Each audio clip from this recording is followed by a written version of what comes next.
يلا شوي تاخير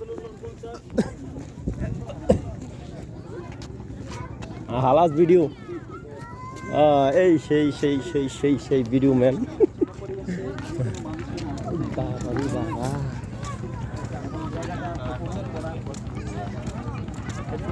উপভোগ করার মতো জায়গা।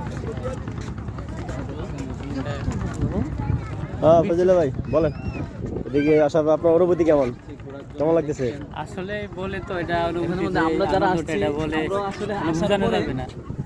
তবে আমার যেটা সবচেয়ে ভালো লাগছে এটা যে আমরা যাত্রাবাড়ি থেকে যখন বাসে উঠি, রোডগুলো দেখে আমার যে আনন্দ অনুভব হয়েছে এটা আমি আসলে যারা না আসছে তারা বুঝতে পারবে। তো আমার মনে হয় সবচেয়ে এই জায়গায় আসা অনেকটাই ভালো লাগছে।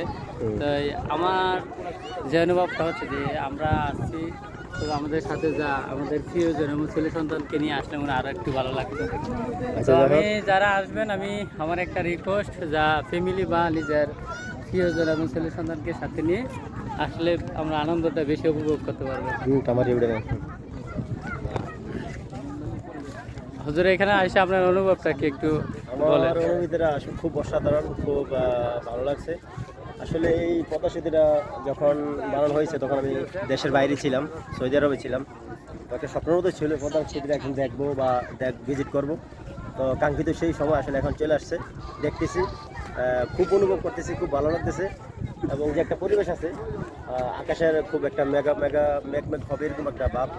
তো এই পরিবেশে তো আরও অসাধারণ লাগছে। প্রথমত যদি একটু ভয় পাইছিলাম, তখন বাইরে এসে আমরা ঢাকা থেকে, শনিয়াকড়া থেকে, তখন একটু বৃষ্টি ছিল। আলহামদুলিল্লাহ এখন খুব ভালো পরিবেশ।